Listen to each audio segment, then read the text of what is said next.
Good morning, children. In your previous chapter, we described the motion of an object along a straight line in terms of its position, velocity, and acceleration. We saw that such a motion can be uniform or non-uniform. See, in this chapter, we will know about the force and laws of motion. And see, children, for many centuries, the problem of the motion and its causes had puzzled the scientists and the philosophers. A ball on the ground, when given a small hit, it will not move forever. Such observations suggest that the rest is the natural state of an object. See, until and unless you push the ball will not change its position. Such a position it is called as the rest. And this remained the belief until Galileo Galilei and Isaac Newton developed an entirely different approach to understand the motion. See, in our everyday life, we observe that some effort is required to put a stationary object into motion or to stop a moving object. See, children, you have observed that some force is required to change the position of an object and also to stop the moving object. We ordinarily experience this as a muscular effort and say that we must push or hit or pull on an object to change its state of motion. The concept of force is based on this push, hit or a pull. See,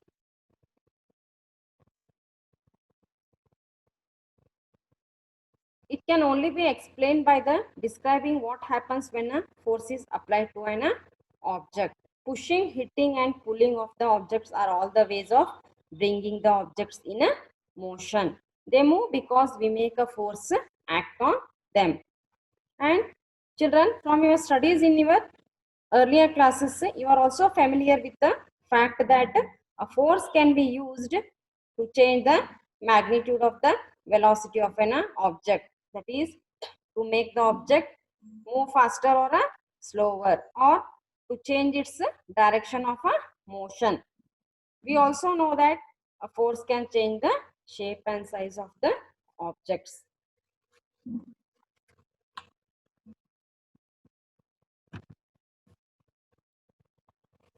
The next is the balanced and the unbalanced forces. See, here is a figure, children. It shows a wooden block on a horizontal table. It shows that this is a wooden block on a horizontal table. Two strings X and Y.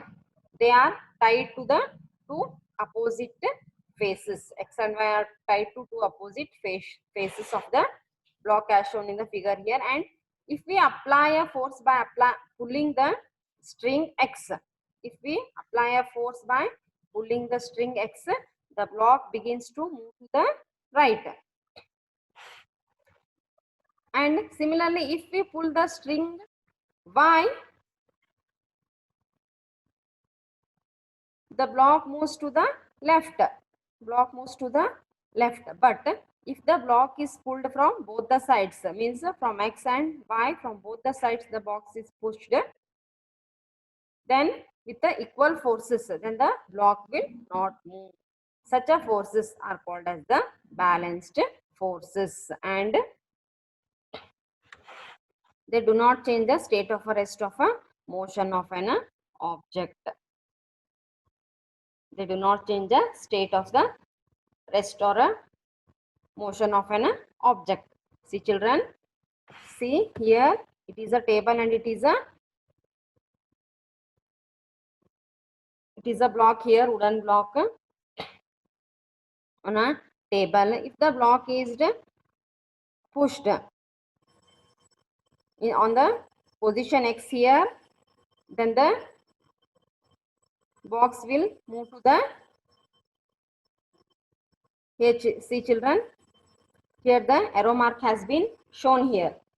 If it is pulled at a string X, then the block begins to move to the right side. Then the block begins to move at the right side, and when it is pushed to the string Y, and then it is moved to the left side. See, if it is pushed from,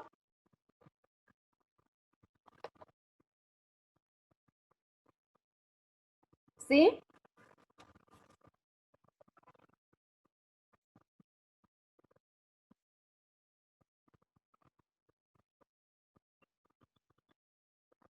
see here,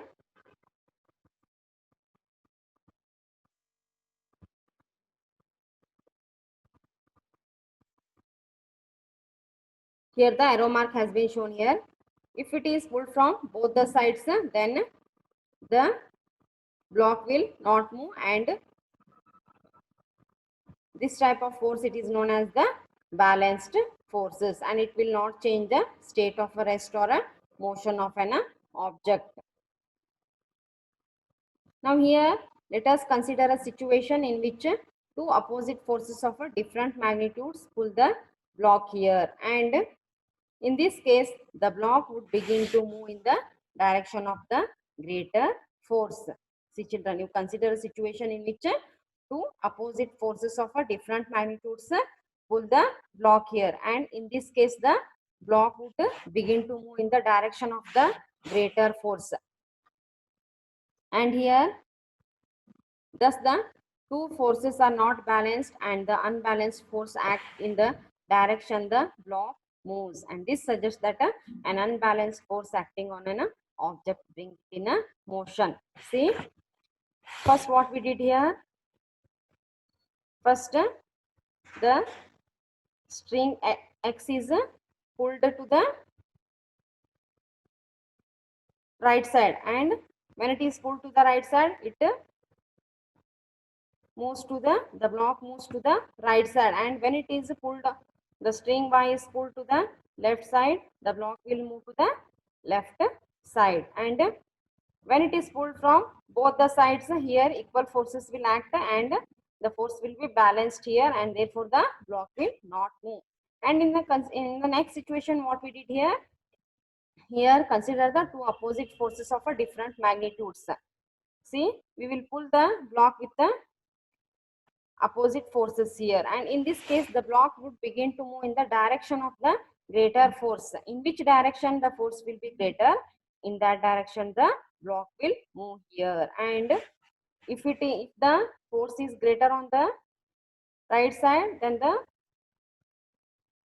block will move to the right side. If the force is greater on the left side, then the block will move to the left side. And thus the here two forces are not balanced here, and the unbalanced force acts on in the direction the block moves. Here the unbalanced force will act in which the direction of the block moves. This suggests that an unbalanced force acting on an object bring it in a motion.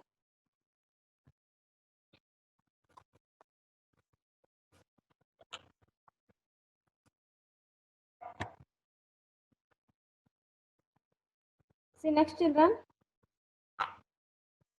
here see some figures have been given here.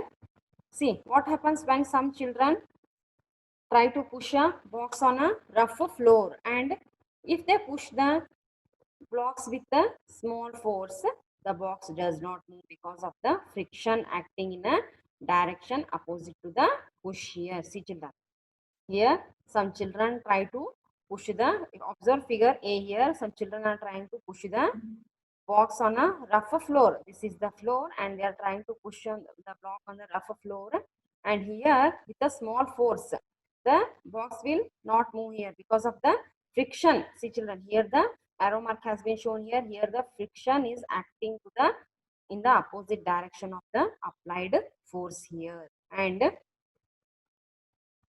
it is the friction is acting in a direction opposite to the push here. Here the children are pushing the block here in this direction, and the friction is acting in the opposite direction of the push here. And this friction force arises between the two surfaces in a contact. Here it arises in a between the floor and the surface of the block here, box here, and the friction force arises between the two surfaces in contact, in this case between the bottom of the box and the floor's rough surface, and it balances the pushing force, and therefore the box will not move. See children, in this case between the bottom of the force and the floor rough surface, the frictional force is acting here, and it balances the pushing force. The frictional force balances the pushing force, and therefore here the box will not move. And in figure 9.4b, the children push the box harder.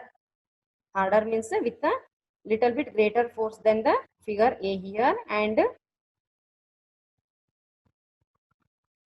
but here the box still does not move. This is because the friction force still balances the pushing force. Here in figure B also the friction force balances the pushing force here. And if the children push the box harder still, see, observe figure C here children, again the children are pushing the box here with the harder force compared to A and B here. And here also the pushing force becomes bigger. In figure C, the pushing force becomes bigger than the frictional force. Here see children, here this is the pushing force acting in this direction, it becomes greater than the frictional force here, and there is an unbalanced force here. The force is not balanced, there is an unbalanced force, so the box starts moving. See children, here in first case and second case, what happened? The frictional force is acting in the opposite direction to the pushing force. In figure B also same here, the frictional force is acting in the opposite direction to the pushing force, so the box will not move here. But in figure C, what happened? The box will move here because there is an unbalanced force here. Means here the pushing force becomes bigger than the frictional force. Here the pushing force is bigger than the frictional force, and there is an unbalanced force, so the box starts moving here.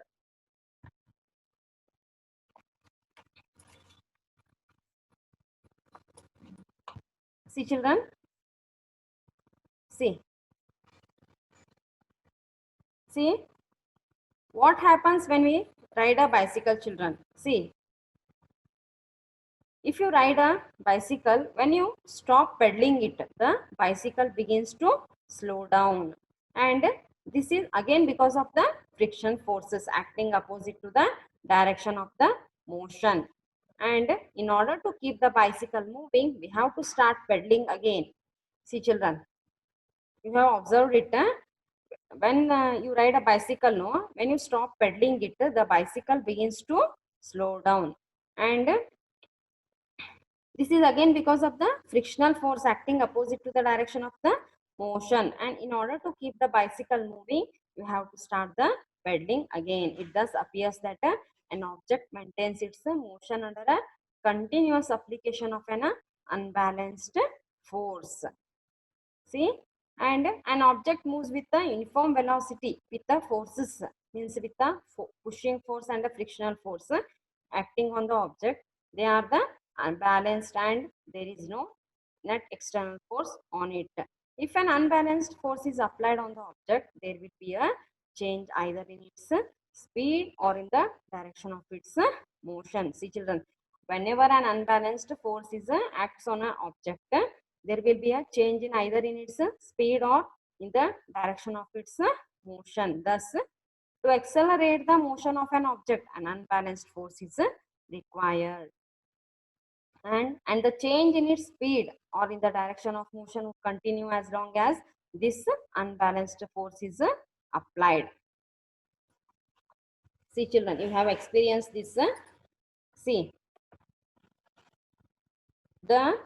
if we stop the pedaling of the bicycle, Then also the bicycle moves, but it slows down. This is again because of the frictional force and acting opposite to the direction of the motion. See, if you want to keep the bicycle moving, you have to start the pedaling again here, and it appears that an object maintain its motion under the continuous application of an unbalanced force. Here, because of the unbalanced force, the bicycle is in a motion, and an object moves with a uniform velocity when the pushing force and the frictional force acting on the object are balanced, and there is no net external force on it, and the unbalanced force is applied on the object, there will be no either there will be a change either in its speed or in the direction of its motion. From this we can say that to accelerate the motion of an object, an unbalanced force is required.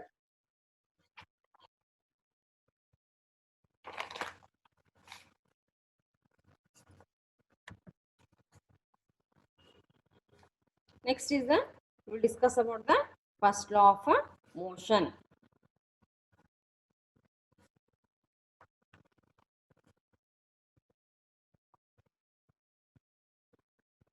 See, by observing the motion of an object on an inclined plane, see children, this is a inclined plane here, means it is a inclined plane, means it is a flat supporting surface tilted at an angle with one end higher than the other. See children, this end is higher than this end here. Here one end is higher than the other.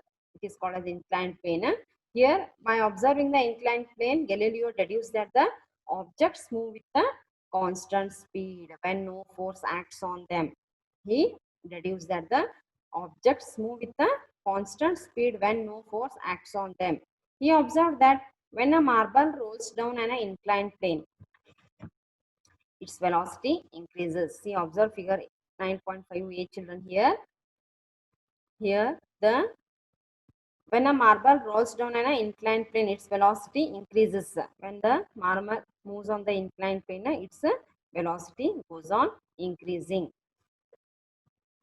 And in next chapter, we will learn about that the marble falls under the unbalanced force of gravity. In gravitation chapter, we will learn that the marble falls under the unbalanced force of gravity as it rolls down and attains a definite velocity by the time it reaches the bottom, and its velocity decreases when it climbs up as shown in figure 9.5b children here.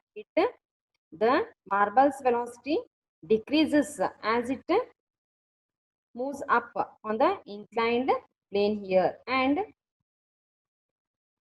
the 9.5c figure shows a marble is resting here on an here it is the marble is resting on an ideal frictionless plane inclined on both the sides here. Here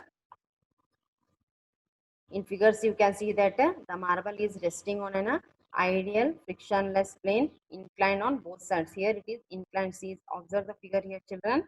The figure it is inclined on both the sides here, and the marble is resting on the ideal frictionless plane here. It is inclined on both the sides. And see children, Galileo also argued that when the marble is released from a left, when it is released from the left, see children, here it is the marble is released from the left here. He argued that when the marble is released from the left here, it would roll down the slope and go up on the opposite side to the same height from which it was released. See, if the marble is released from left here, he observed that it would roll down the slope. It would roll down the slope and go up on the opposite side of to the same height and go on to the opposite side. See children, it is going on to the opposite side here and on the same height from which it was released. You can observe here children, it moves to the same height from which it is released. And if the inclinations of the planes on both the sides are equal, then the marble will climb the same distance. Then it covered by rolling down. See children, if the inclinations of the planes on both the sides are equal here the inclinations on both the sides are equal here. So the marble will climb the same distance that is covered while rolling down. Here see the inclinations are same here, therefore the marble covers the equal distance as it covered by rolling down here. And if the angle of inclination of the right side plane were gradually decreased, if the angle of inclination of the, see children, if the angle of inclination of the right side plane were gradually decreased, here the right side plane it is gradually decreased here, then the marble would travel further distances till it reaches the original height. Then if the inclination it is decreased, then the marble would travel the further distances till it reaches the original height. And if the right side plane were ultimately made horizontal, if it is made ultimately horizontal, that is the slope is reduced to 0 here, and then the marble would continue to travel forever trying to reach the same height that it was released from. If it is made horizontal, the marble continues to move until it reaches the same height here and as it that it was released from. And the unbalanced forces on the marble in this case are a zero. Here the unbalanced forces in this case are a zero. It does suggest that an unbalanced external force is required to change the motion of the marble, but no net force is needed to sustain the uniform motion of the marble. Understood children? Here the unbalanced forces on the marble in this case are a zero here, and it thus suggests that an unbalanced force is required to change the motion of the marble, but no net force is needed to sustain the uniform motion of the marble. And in practical situations, it is difficult to achieve a zero unbalanced force. This is because of the presence of the frictional force acting opposite to the direction of a motion. See children, because the frictional force is acting in the opposite direction of the motion, it is difficult to achieve the zero unbalanced force, and thus in practice the marble stops after traveling some distance here. The marble stops after traveling some distance here, and the effect of the frictional force may be minimized by using a smooth marble and a smooth plane and providing a lubricant on the top of the planes. The effect of this frictional force it may be minimized by using a, you can use a smooth marble and a smooth plane and by providing a lubricant on the top of the planes. Means by using a substance that is capable of reducing the fraction, it is called as the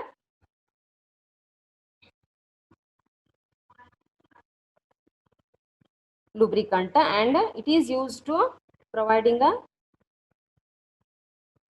it helps to reduce the friction children and on the top of the planes.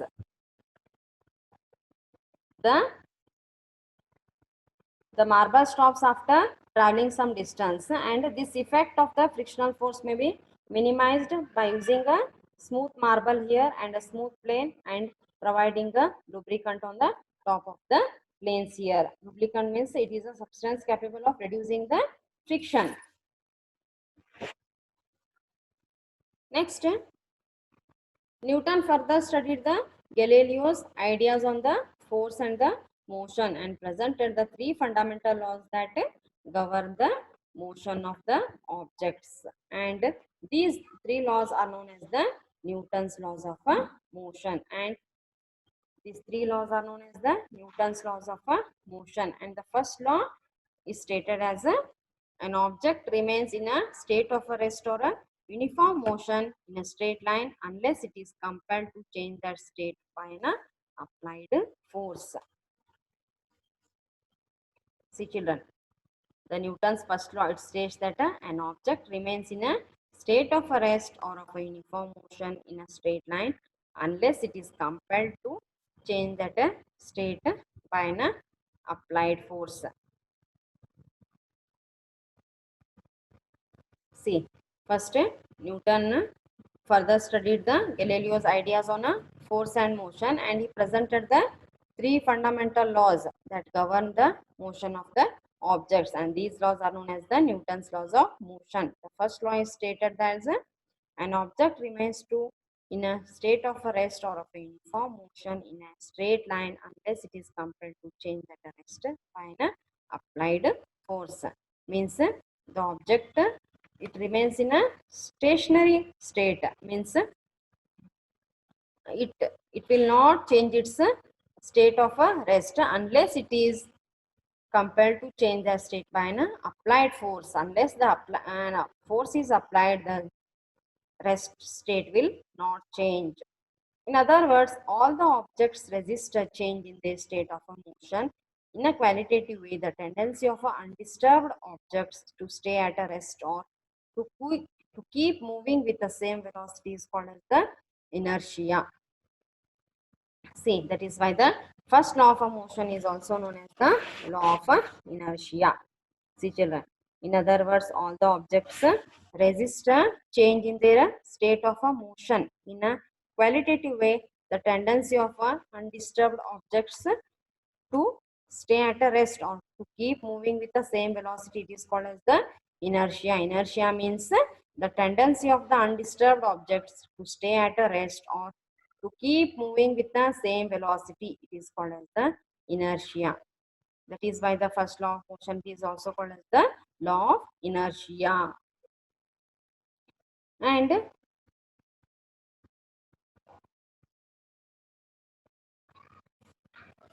see,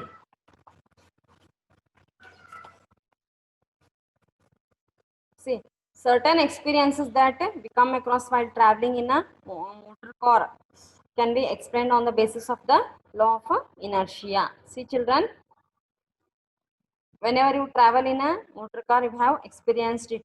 You tend to remain at a rest with respect to the seat until the driver applies a braking force to stop the motor car. See, you tend to remain at a rest with respect to the seat until the driver applies a braking force to stop the motor car, and with the application of the brakes the car slows down, but our body tends to continue in the same state of motion with the application of brakes. Means when the brakes are applied here, the car slows down, but our body tends to continue in the same state of motion because of its inertia, and a sudden application of the brakes may cause thus a injury to us by impact of the inertia or a collision with the same panels in front, and safety belts are worn to prevent such accidents. Safety belts exert a force on our body to make the forward motion slower, and an opposite experience is encountered when we are standing in a bus and the bus begins to move suddenly. See, children, whenever you are standing in a bus,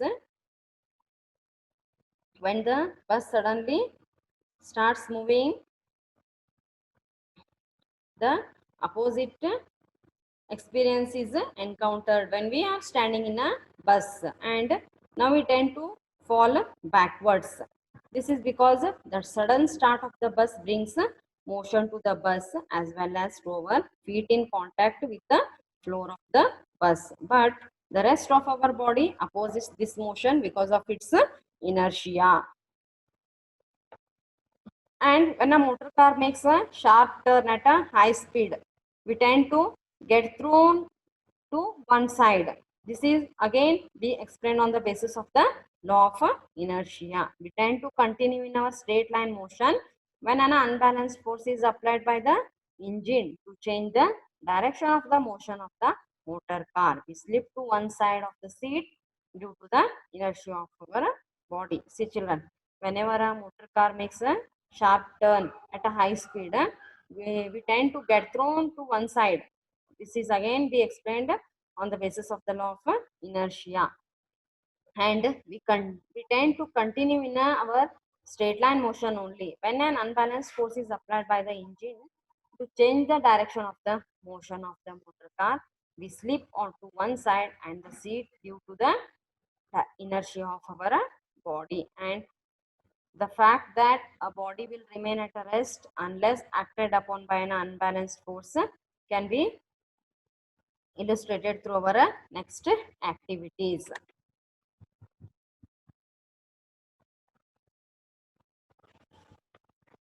Yes, see children, there is an activity here. Make a pile of similar carom coins on a table. We have played this game, children. You make a pile of similar carom coins. Here see, make a pile of similar carom coins as shown on the table here, and attempt a sharp horizontal hit. Here see, you attempt a sharp horizontal hit at the bottom of the pile using another carom coin or the striker here, and if the hit is strong enough, the bottom coin moves out quickly. If the hit is strong enough, the bottom coin moves out quickly. Once the lowest coin is removed, here the lowest coin is removed, the inertia of the other coins makes them fall vertically on the table. Here, once the lowest coin is removed, the inertia of the other coins makes them fall vertically on the table. See children, if you hit the coin with a striker here, if the hit is strong enough, the bottom coin moves out quickly here, and once the lowest coin is removed here, the inertia of the other coins makes them fall vertically on the table, and only the carom coin at the bottom of the pile is removed when a fast moving carom coin or a striker hits it. Only the carom coin at the bottom of a pile it is removed when a fast moving carom coin or a striker hits it.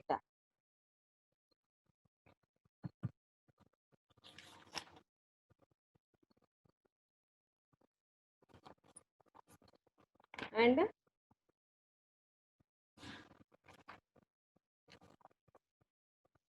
see another activity here, children.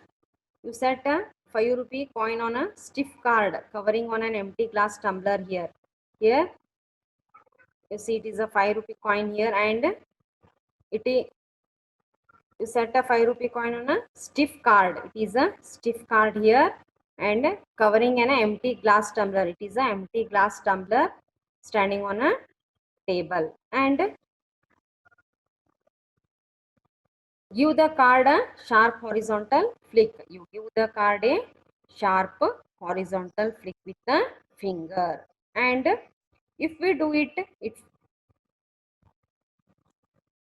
it fast, then the card shoots away. If you do it fast, the card shoots away, allowing the coin to fall vertically into the glass tumbler due to its inertia. See children, if you hit the card fast here, only the card will move here and the coin will fall vertically into the glass tumbler due to its inertia, and the inertia of the coin tries to maintain its state of a rest. The inertia of the coin tries to remain its state of a rest even when the card flows off. The inertia of the coin tries to maintain its state of a rest even when the card flows off.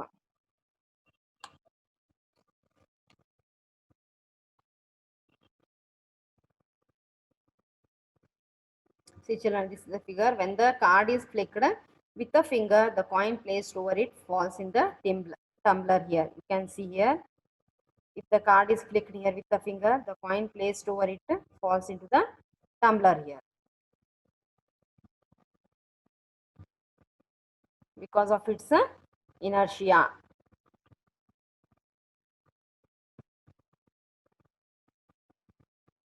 And another activity here, you place a water filled tumbler on a tray. You place a water filled tumbler on a tray and hold the tray and turn around. You can do it in home, children. Place a water filled tumbler on a tray and hold the tray and turn around as fast as you can, and we observe that the water spills.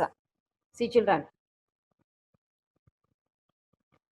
you place a water filled tumbler on a tray and you hold the tray and turn around as fast as you can, and you observe that the water will spills because of its inertia. And you observe that a groove is provided in a surface in a saucer for placing the teacup, and it prevents the cup from toppling over in case of the sudden jerks. See children, a groove is provided in a saucer for placing the teacup because it prevents the cup from toppling over in case of a sudden jerks.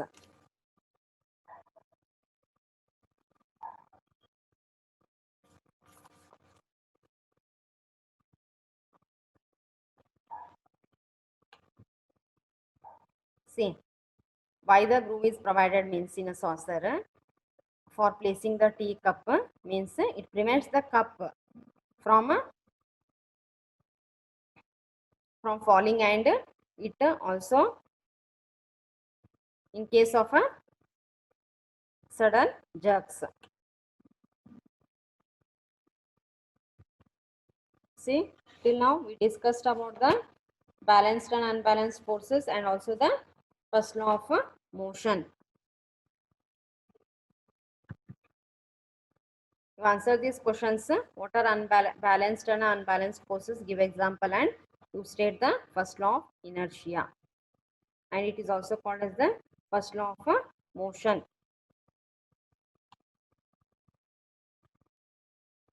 Next concepts we will discuss in our next class children. Thank you.